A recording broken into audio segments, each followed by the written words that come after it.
All right, hello and welcome to another Expert Inside interview. My name is John Golden from SalesPOP, online sales magazine, and Pipeliner CRM, joining you as usual from a sunny San Diego. And today I'm delighted to be joined by Stella Roznava, who is in Texas, Houston, Texas, if I'm correct. Austin. Austin. See, I'm not correct. That's why I said Austin, Austin, Texas. And Stella, you're born in Eastern Europe after the fall of the Soviet Union, raised on $2 a day. I think that's kind of mind blowing to people here to think that there are people in the world who have to, raise families and that on something like that and that little money. But 2006, you came to the States. You learned English in 30 days. Okay, that's just insane. And went on to be a trained concert pianist and a successful business owner. Today, you run a multi-million-dollar agency at Globe Life. You've been you're a TEDx speaker, international keynote speaker.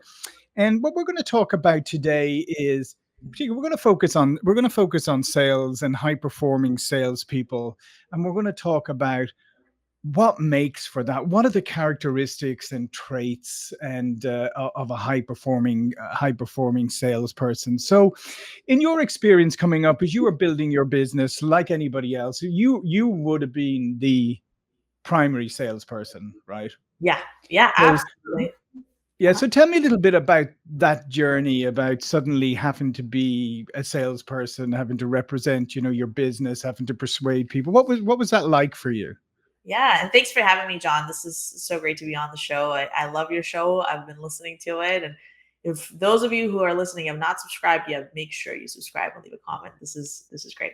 So Thank you. really quick, I actually did a complete 180, and I'm glad that you started with my classical piano performance background because as a concert pianist for 18 years, I did not know anything about sales. I didn't understand the psychology of it. What I was good at was communicating and connecting with people naturally. I've always had that tendency to want to be around people. And that's actually the reason I didn't want to pursue music long term because Mm, performance is a lonely craft. You have to sit in a right. practice room by yourself for 4 hours a day and run your scales. And then I almost did film composition. I moved to LA to do film composition. I worked for Hans Zimmer. He's, arguably the most famous film composer of all time.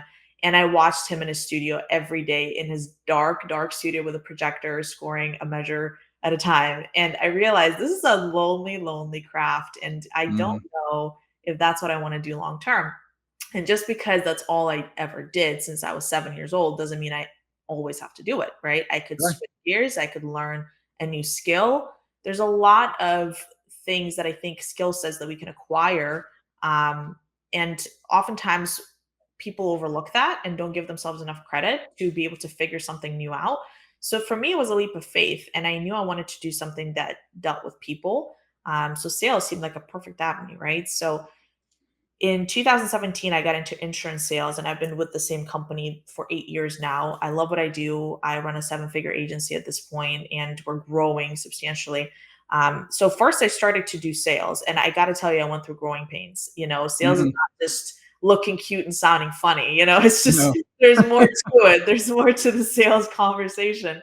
And, to my surprise, just going in and looking cute and sounding funny was not enough. So I had to understand the psychology behind what got the sale.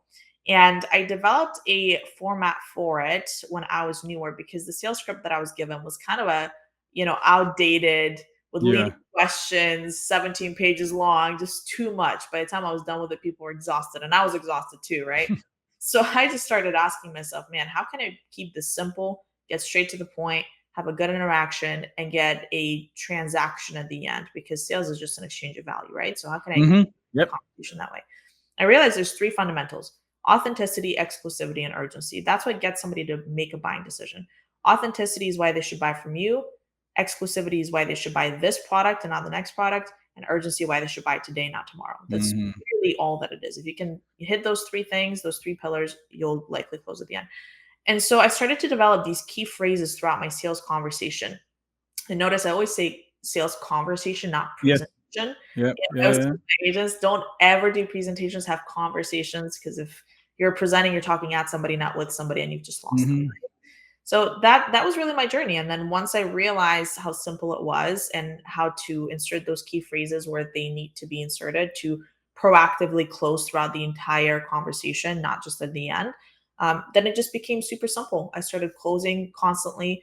I was on the board with top sales, every day, and not to be braggy, but it was just a simple process, and it was rinse and repeat. Sure.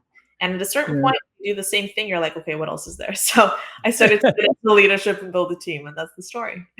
Yeah, so just a couple of things I want to come back on there.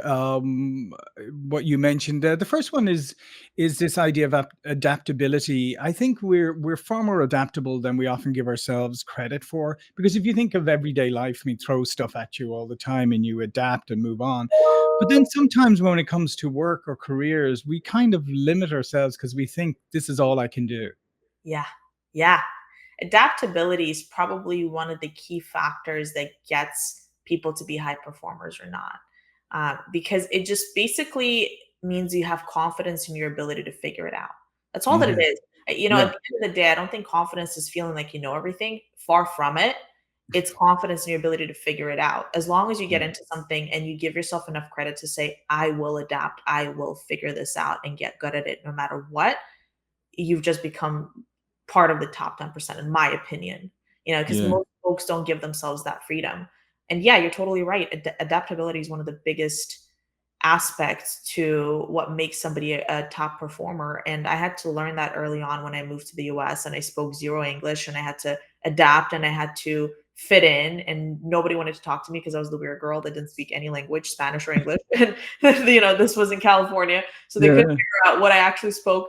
And within 30 days, I started to communicate, and it was all 100% adaptability. It was just diving in and pattern recognition, observation, and mimicking. That's all it is. Yeah, and it's beautiful that you were saying like adapting pattern recognition, all of that. One of the other things, which is absolutely skills you need in sales. The other thing you mentioned is sales is an exchange of value, and I think I think sometimes people forget about that. Sometimes salespeople forget about that. As you said, if I just present something to you, that's not an exchange of value. That's me just like giving you a load of information. Yeah. It's the conversations, it's the listening, it's the going down deep. It's the and I guess what I say to people today, I think the superpower for the best salespeople is actual curiosity, real curiosity. Yes, yes, I couldn't agree more. I think there are two powerful tools that get often overlooked by rookie salespeople. The first one is Mhm. questions, asking questions. And yes, I think that's one of the biggest reasons that I have reframed the way that I train folks. Instead of saying presentations, I always say, when's your next conversation coming up? What time's your Mhm. next conversation? It's not a presentation, right? And that's all to do with interactions, with engagement, with asking questions, with listening. And the second tool that is often overlooked is silence. It is a very, very powerful tool that a lot of rookie salespeople do not use. In fact, most folks are very Yeah. uncomfortable with silences. And especially if you want something out of the interaction. And for salespeople, what they want is the sale, they want the commission. And the pros have learned how to engage, be present, and enjoy the process regardless of the Mm, outcome.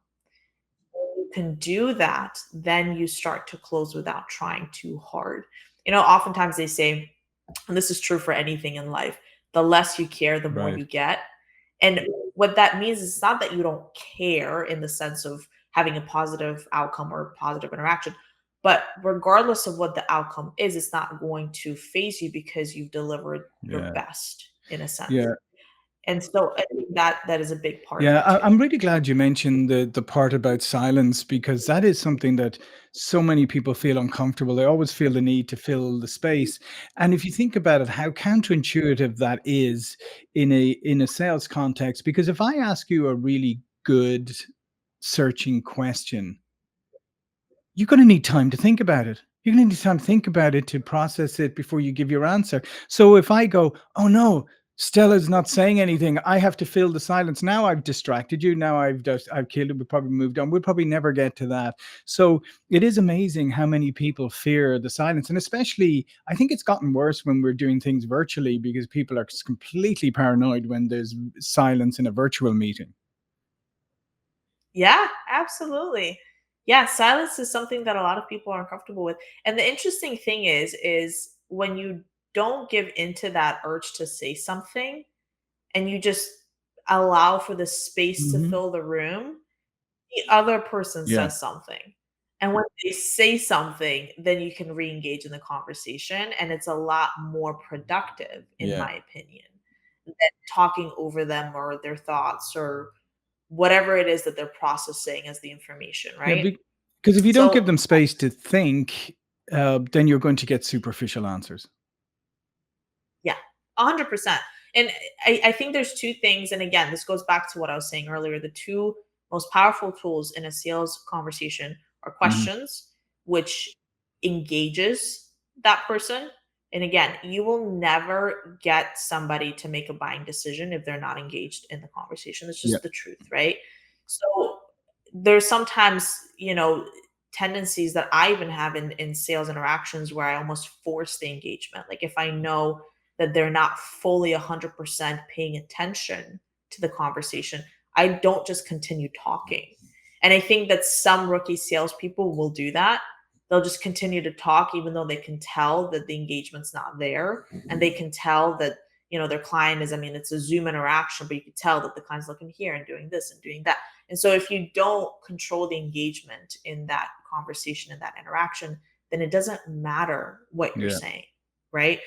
Sometimes I'll force engagement where I'll pause, and that's where the silence comes in. And I will just sit there and I will wait for them to just notice that it's Yeah. silent.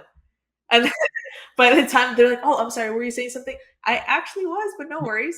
Are you all good now? Are you with me? Yeah, Okay. yeah, yeah. Right? And So I think the other thing that you mentioned there is, yeah, people often they misunderstand. Like hearing is just a physical activity. It's just a physical thing, right? Listening is actually a mental thing. Active listening is processing what you're hearing. So there's like different levels, and sometimes people don't realize that the active listening, it's not easy. I mean, it takes practice, but that's where the magic happens. Because if I'm not thinking about what I'm going to say to you next, if I'm thinking about what you're actually saying and trying to process it, I'm more likely to have the productive conversation. yeah, absolutely. I think that that's where you get from good to great, Hmm. because you can be a good salesperson if you understand the basics. Sure. And I think that I mean, listen, we train people from scratch with zero experience in sales every single day. In fact, we prefer to train people from scratch because sometimes people come in with experience and they think they want to do it like this and they want to, but it's a totally different product, totally different audience. It's a different angle than what Hmm. you're probably accustomed to. So sometimes you have to retrain, and retraining is actually more difficult than training from scratch. So with that, we train folks from absolutely no experience to six figures in the first year in sales. I have a guy who's 19 years old, third month in sales, just did 11,000 in sales in 48 hours in 2 months. Yeah. So, so we have tons of people with no experience doing phenomenal things. And you don't have to be, again, this 19-year-old kid is not like the greatest listener on the planet, right? You don't have to be this expert professional to still understand the basics and do really well. But when you're good at the business, if you want to get to that great level and you want to get to a closing ratio of 80% or higher, then those are the skill sets, the silences, the listening, intentional listening that's going to get you there. Absolutely. Yeah. 100%. And then you mentioned your approach with with authenticity, and authenticity gets thrown around a lot lately. I mean, I mean, 2 years ago it was the Merriam-Webster dictionary word of the year, and then people latched onto it like they do, and suddenly it was starting. People, oh, you need to be more authentic, and I can help you be more authentic, and or train you to be more authentic, and you're like, what are you talking about? Yeah. Just give me your definition of authenticity. This is a very simple one. The way that you act having a coffee with a friend is the way that you act in a sales conversation, and the way Hmm. that you'd act having a beer with somebody at a bar. It's the same. And the way you act on social media is the same as you are with your friends, with your family, with your clients. in your profession. That doesn't mean that, I'm not professional when I'm having those Hmm. conversations, but I'm not trying to be someone that I'm not. And I think that Right. that's a really important factor. And I think that it's even more critical now that we live in the social media age where people put on this facade of who they are and what their lives are supposed to be, and deep down that they're the complete opposite. Oftentimes we find that the biggest influencers that seem to have lived the perfect lives are actually deeply depressed and deeply Yep. unhappy and deeply unfulfilled. So to me, authenticity is being the exact same individual and person and persona in every engagement, in every conversation, and on every platform that you're a part of. And if you can't live that way, then you start to have this cognitive dissonance. And I think in sales, it's so important because having trained so many salespeople, I realize that sometimes when people go into a conversation with a client, they think they're supposed to be a certain way. Maybe I have to be Hmm. more authoritative. Maybe I have to be more funny. Maybe I have to be more laid back. Maybe I have to, and when they start overthinking it, they completely miss the point, right? Or I really have to stick to the script. Like screw the script. Like Yeah. the script, you just give the fundamentals, and then you can toss it out the window as long as you can follow the basic, funnel of events. That's all that matters. But when you can be as goofy as you are with your client as you would be with a friend, oh my gosh, not only have you just gotten a sale, you've also built a relationship. And I think that's Mhm. that's really powerful. Yeah, no, and I agree with you. And I'm always quoting my compatriot Oscar Wilde when he said, like, "Be yourself, because everyone else is taken." And I Yes. think that's a good piece of advice. But going back, but the thing is, yeah, I think about being yourself. It's like if you're a serious analytical person, be a serious analytical person. There are people out there who will love that, who will really react well to that, who want that. If you're a naturally if you're a naturally witty or funny person, but be that, there's people react to that. But for goodness sake, don't try to be what you're not. There's worse, and we see this so much now. Is like people. I mean, you get emails and you get stuff where people are trying to be funny, they're trying to be clever, or they're trying, and you're just going, please stop it already. Like, this is so. It really is just. It just rubs me the wrong way because it's so artificial and fake. It's like just as you said, be who you are and just be honest. And I think that's the thing, is just be honest and transparent. It does get exhausting, and I do think that the social media aspect of Hmm. our lives really aggravates it, because you see somebody that's extremely successful, like an Alex Hormozy, for example, that is constantly on camera. And there's so many young folks that want to mimic that, that want to copy Yep. that. They want to be the next Alex Hormozy. So they start to create that persona, that individuality that they think is their own, that isn't. So I do think there's a lot of noise. There's tons of noise because of that effect. Absolutely. Hmm. And then the other part you said is the exclusivity part, and I mean, I think that is sometimes people think it's just because you're in the game, that's all that matters, right? It doesn't matter, like, that you might be competing against a bunch of other people and they may be just as much in the game as you are. The ability to move yourself into that exclusivity is a skill in itself. Yes, exclusivity to me has more to do with your projection of value Hmm. than anything else. I'll give you an example. Actually, I've given this example a couple of times. There's a painting by Mark Rothko called Orange, Red, Yellow, and it's three colors on a canvas. And it was sold for $86 million several years ago. And it's three colors on a canvas. And Hmm. when I ask folks, like I did a speech not long ago, I asked, raise your hand if you'd spend $86 million on this painting. And it's not to knock the painting, it's a beautiful Yeah. painting. But nobody in the audience would have spent that amount of money for a painting like that. The point there is first of all, we're not the audience, right? We don't see the Hmm. value. But Yep. the second piece to that is the reason that the painting sold for $86 million is not because it's three colors on a canvas, is because of the story behind it and the value that people attach to the story. That's really what it is. Hmm. So when it comes to exclusivity, it's the projection of value that you create, and it's the story behind the value, right? So if you can do that, whether it's on a personal brand level, as you create a space around yourself, or if you can do that for a product, then you'll generally be able to pitch a certain level of exclusivity behind what it is you're talking about. It's about the Yeah. projection, it's about the story, it's not about the numbers. Yeah, no, no, that's perfect. By the way, as a personally as a lover of abstract expressionist art, I people often have said to me things like that. They say they look at something like Kandinsky or something. They'd say, "I could do that," and my answer is always, "Yeah, but you didn't." Right? Like the black square, right? The black Yeah, square by Mudge. It's just a black square, but he wrote a whole book about it and the right. idea behind the black square, the finite versus the infinite, and all of that. So again, there is a story. There is a lot more Mhm. to it than just what you see on the canvas. And I understand the hesitancy people have when they look at something and they're just like, why would somebody pay this money, right? But Yeah. again, the funny thing is that every single thing that we know of that has value is value that we have attached to an object. Yes. The only reason gold is valuable is because we say so. If we Yeah. didn't, we would make cups out of it. You know, I Yeah. mean, No, absolutely. I mean, diamonds would just be sparkly things. yes, exactly. And so every single thing, a dollar is a piece of paper unless you say that it has value, Mhm. right?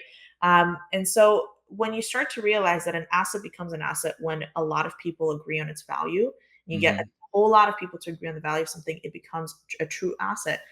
That's what makes a sale at the end of the day is when you can project that kind of value that you and the person you're talking to agree on the value of that Yeah. thing, it becomes an asset. And then there's exchange of value, which they buy and you make a commission. So, Yeah, and then you're not getting into price arguments and discounting and all this sort of stuff. And just the last one on urgency, because I think this is another place where, unfortunately, this a lot of people do fall down on this, where they can't create or they can't help the even the prospect to see the urgency of taking action, and they end up in these never-ending sales cycles that are stuck. yeah. I think one of the best ways to build urgency is through conditioning. I don't think urgency should ever happen at the end of the conversation. The urgency Hmm. should happen at the beginning, in the middle, a quarter of the way through, and three quarters of the way through, and then again at the end. So that's called conditioning, right? And it's the way that you approach the conversation, and it's the way you establish yourself as the authority figure in the conversation. So I always start my meetings by giving the person I'm talking to a good summary of what we're going to discuss and what's going to happen. Once you have the rapport, you kind of get to know them and all of that. So here's the purpose of the meeting. We're going to do this, we're going to do this, and by the end, we're going to have this done. And when I say we're going to have this done, it means we're going to submit an application for you. We're going to see if you qualify. We're going to process the rest of your information. Whatever it is, you have to establish that in the beginning. So in the beginning, when there's the least resistance and you're just building rapport and being fun and connecting with a client, you're just telling Hmm. them this is the outline of events. So they know by Yeah. the end, whether they realize it or not subconsciously, they're like, okay, there's going to be an end goal. And the end Hmm. goal is to submit something, to qualify for something, to have an application, whatever it is. So I think that's one of the biggest misses that a lot of rookie salespeople have in their conversations with their clients is they just go straight to it. They just get Yeah. straight to the conversation. There's no outline of events. There's no expectations set. So there's no standard. So when you get to the end, it's a surprise when a decision has to be made. But if Yeah. you're very clear from the very beginning, it never becomes a surprise. It's just part of the process. It's standard protocol. Yeah, and there's one other mistake that a lot of people make, and that is not understanding the difference between advancing a sale and a continuation. Right? When we used to, I ran a consultancy one time, spin selling and that. But one of the things we used to teach people a lot was, so I go and have a meeting with you, and then I come back to you're the prospect. I come back to had the meeting go. Oh, fantastic! Yeah. So what's happening? Stella's agreed to meet with me again next week. Okay, and we're going to discuss it further. And you go, great. What's she doing between now and next week? Oh, I don't know. So Yeah. you didn't give her any, you didn't give her a task, you didn't give her anything. So there's no engagement. So guess what? You haven't advanced that sale. All you've done is continue it by a week. Yes. Yes. Absolutely. That's huge. I mean, in our business, and I agree with you 100%, in our business, we do one-stop sales for the Hmm. most part. When we meet with our clients and there's verbiage that, I've developed over years of observing top performers and understanding the psychology of sales is there's a lot of phrases and words that you can use in the conversation to build on those three aspects, the authenticity, exclusivity, and urgency. But for urgency, I think normalizing making a decision at the end is actually huge Hmm. too. So one of the phrases that we use is something along the lines of, if you're like most families we sit down with, you'll notice these benefits are no brainers. You'll know right away if they make sense or not. So it kind of normalizes, yeah, like most families, they'll know right away if these make sense or not. So by the end of this, if you qualify, you can take advantage. If not, totally fine, right? So that's a phrase that's super subtle. And I'm not telling you I need you to make a Mhm. decision today, but in a very subtle way, I'm telling you that all families know, like all people that we sit down with, they'll know it's a no-brainer. They know Yeah. right away. So number one, it makes you feel like you're part of a community. So if everybody's doing it, I'm gonna do it. It's a group thing Yeah. kind of thing. But then on top of that, it normalizes and removes the pressure of this is not a big deal. You know what I mean? Like this is something that most people know right away if it makes sense or not. So those subtleties, those key phrases are so important in a sales conversation.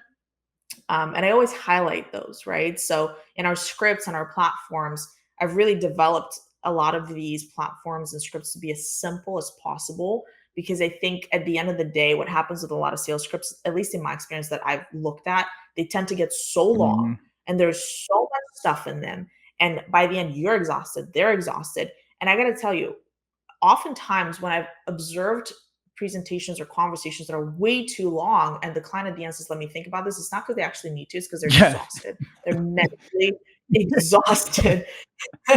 you know? And so yeah, so I think that what I've really done and I've done well, I'm gonna give myself credit for this, is like narrow it down to what are the key phrases. That's all you gotta say. And then just keep it simple, engage, have fun, and close and be done Mm. with it. Because a confused client will never give you their credit card. And if they're confused and you're confused and you've sat there for 2 hours, guess what? There's no exchange of value at the end of No, that. in fact, to be honest, the prospect should charge you for their time. Yes, absolutely, But 100%. I listen, couldn't agree Stella, more. this has been fantastic. So much value, so much great insights. All of Stella's information will be below this video. But before we go, please do remind people about what you do. Absolutely. I run a seven-figure agency in life and supplemental health insurance. I run an agency for Globe Life. We're an in-house agency that does everything from training, recruiting to onboarding and getting people from 0 to 6 figures in their first 90 days and first year. So honestly, at this point, shameless plug, you can DM me and I will talk to you about a career opportunity if you're looking to get into sales, especially insurance sales, because it allows for residual income, which is passive income you get to build over time from the sales you make. If you're interested or curious about sales or insurance or anything in general, reach out. My Instagram is Stella Roznavan, Stella with one L, Stela Roz. If you plug that in, I'll pop right up. Reach out and we'll chat. Yeah, fantastic. Listen, I would encourage you. Hey, for those of you out there, I mean, it's a tough world right now. It's a tough economy. It's all that kind of things. Here's an opportunity for a career. I mean, and you should look at sales as a career, not as a like, oh, I'll stop off here for a while, or maybe I can't do anything else. Here's what I. No, it could be a phenomenal career for you. This could be a fantastic entry point for you. So I would encourage you. Yeah, don't let the world. Don't let the world dictate what you're doing. Take some action. 100%. I think there was a stat somewhere that I read. This was, so don't quote me on this, but this was a while ago. I think it was something along the lines of at least 80% of business owners and multimillionaires did sales in their Mhm. lives, and they attribute their success in ownership and business to being sales professionals. So sales is not just something that you get into and you do on the Mhm. side or you check it out. If you really get into it and you take it serious, it will change your life because you become a better communicator, a better influencer, and you understand human psychology, which makes the world go Yeah, round. it sure does. Yeah. All right. Listen, thanks again, Stella. Thank you for listening or watching, and I'll see you all again very soon. Thank you.